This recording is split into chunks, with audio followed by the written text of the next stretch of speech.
In this section, we are gonna learn about vegetable cuts and French terminology.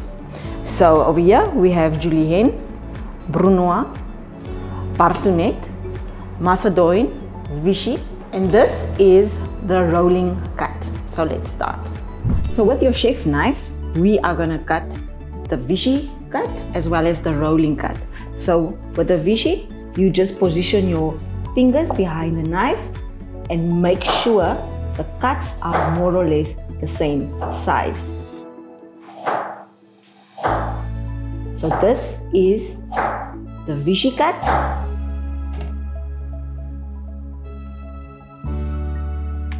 And now for the rolling cut, you will just roll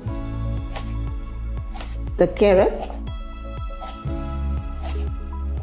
in order to have these cuts. It is uneven, but it is more or less the same size for stews and stocks. For the Barthonet, we cut the carrot and take off all the sides in a perfect square.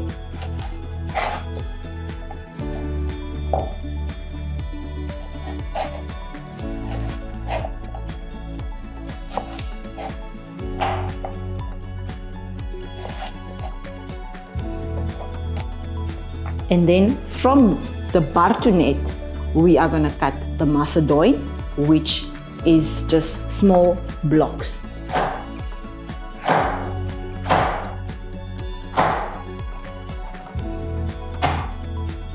So over here, we have the Barthonet and the Macédoine. Now for the Julienne cut. Again, we are going to cut the carrot in a rectangular shape. And from here, into smaller rectangular shapes.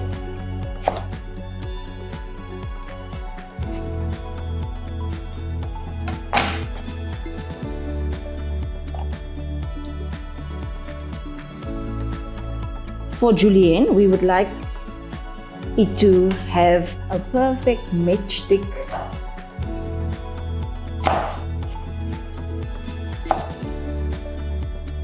shape. So we must make sure that they are all the same size. From the Julienne cut, we cut this in Brunoise. The Brunoise is a square shape.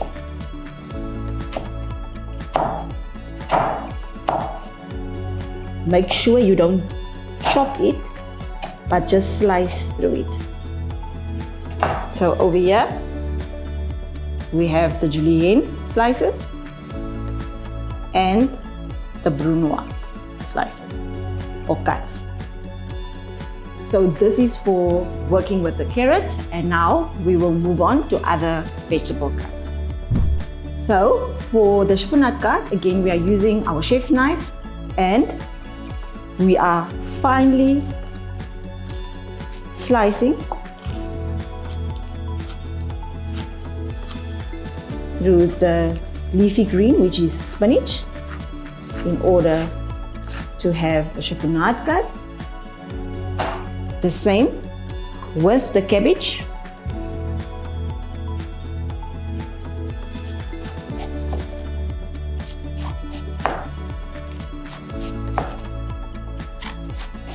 This you can use for garnish, stir fries, and this is referred to your chiffonade cut. This is the spinach, and over here the cabbage. Now for the onion cuts. So over here we have medium-sized onions and small-sized onions, and I'm gonna cut fine onions. So first you need to clean your onion. Mine is clean. This took out that piece there. And now I'm gonna slice this into fine slices. First vertically, cut small.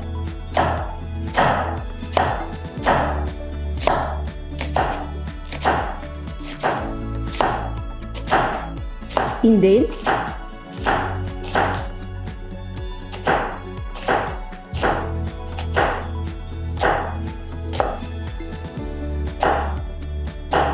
And then horizontally.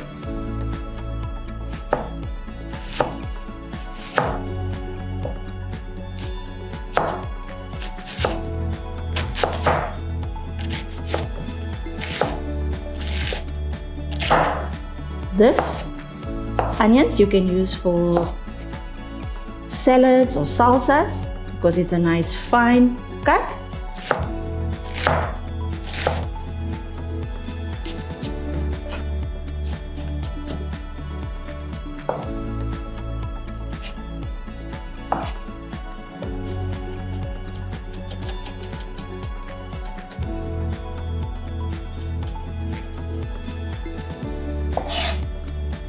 So this is your finer onion cut. For the onion rings, we are going to slice the onions into rings. This you can use for burgers and deep fried onion rings.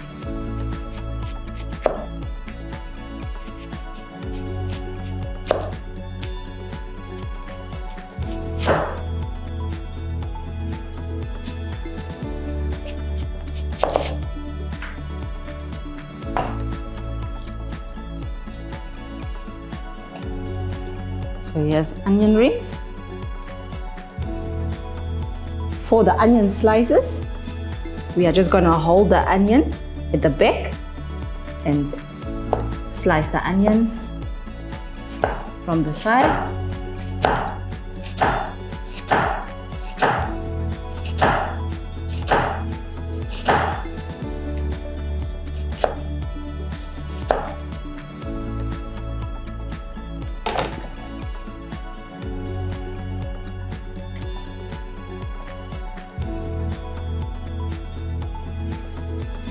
So this is the onion slices. And now for the rough julienne. You top and tail the pepper.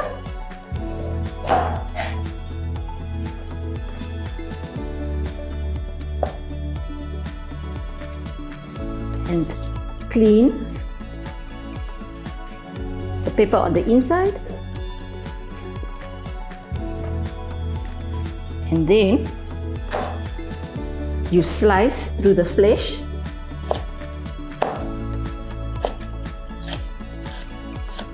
of the pepper in order to make rough julienne.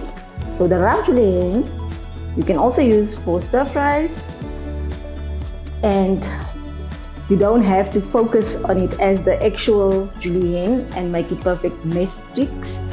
So rather just roughly slice the pepper. Here's the rough julienne. Now for the lemons, we are going to make use of the chef knife as well as the zester. So we are going to start with the lemon wedges first. To cut the lemon in half and then in a quarter.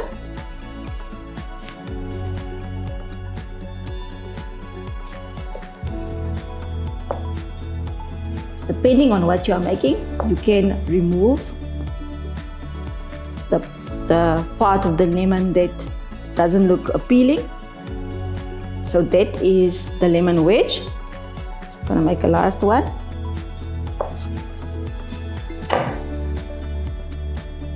And now for the lemon zest.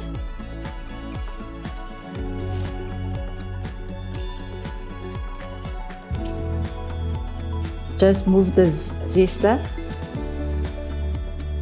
downwards. So this is the lemon zest. And then the lemon segments, you remove the skin from the lemons.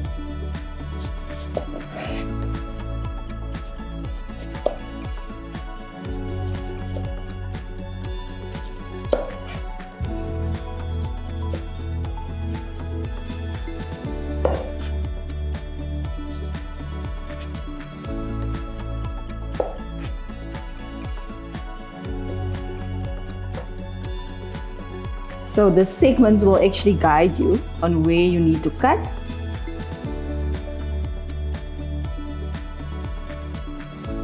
So later this year, we will use the lemon segments when making a fish dish. So it's very important for you to know how to make lemon segments. You can still squeeze some of the lemon juice if you need. So over here is the lemon segments. So now for the tournee cut, I'm going to use my shaping knife. I'm going to first start with the zucchini and then with the potato. So for the zucchini, we are going to cut it in half, first top and tail, then in half. Now we are going to remove the skin, but I'm going to turn my knife while doing this cut. Therefore, it's called the turn cut. So you must turn your cut and you are shaping it. You are in charge of giving it a shape. So that's why I'm turning my knife. I'm gonna do 5 cuts in order to remove the skin from the zucchini. So that's number 4, and then this is number 5. So at the end it presents like a rugby ball, but at the end the skin is still on this side, so we don't cut the whole vegetable away. We are going to do the same with the potato. First we are going to top and tail it with our chef knife.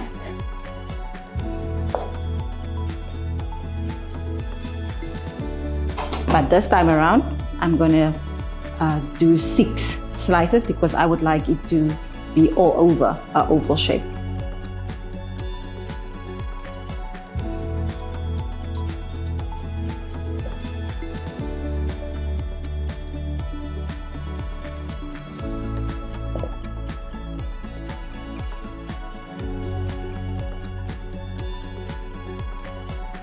Number 4, 5, and 6. So this will look very good on our plating, so it gives the potato a nice shape. Now we are going to make melon balls. This is our melon baller. This is the larger one, and then the medium one, the small one. So first of all, this is what it looks like. You can make half scoops or full ones. So I'm going to start with a full scoop first. And then half scoop.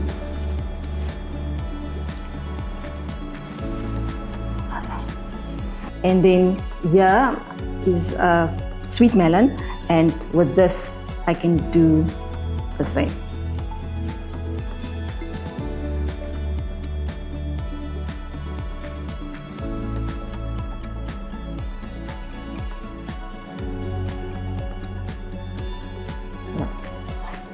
So this is the melon ball scoops, watermelon and sweet melon.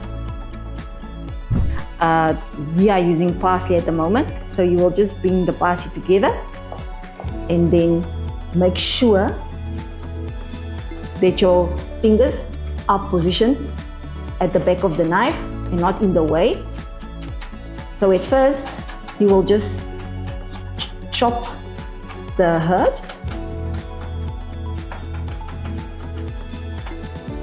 and depending how fine you want the parsley or whatever herbs you will use, you will secure the knife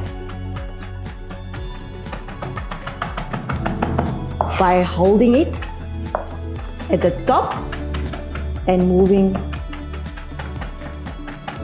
the bottom of your knife up.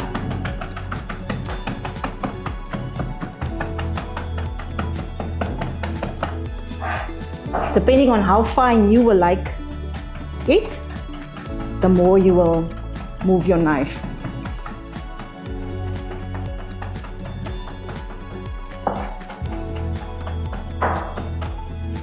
So this is finely chopped parsley. So for the garlic, we are going to use the chef knife. First, we are going to top and tail the garlic, and then slice the garlic.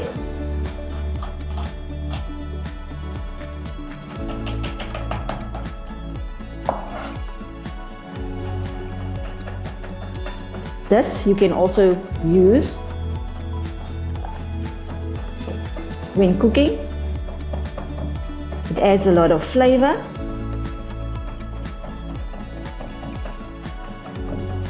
So this will be just chopping your garlic, and then now we are going to make a paste.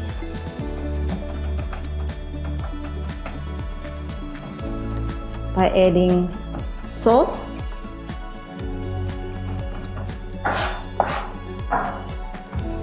and making a paste. So I'm adding salt, and then I'm crushing the garlic.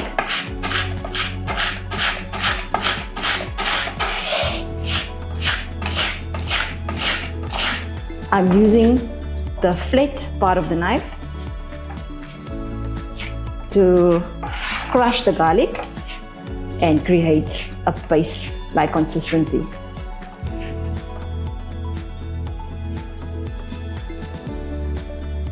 So here is garlic paste. It's essential to use the correct knives and cutting boards when working in the kitchen. When working with the correct knives, you will ensure that the end product is what it's supposed to look like. And then when working with the correct cutting boards, it helps to prevent the spread of cross-contamination in the kitchen.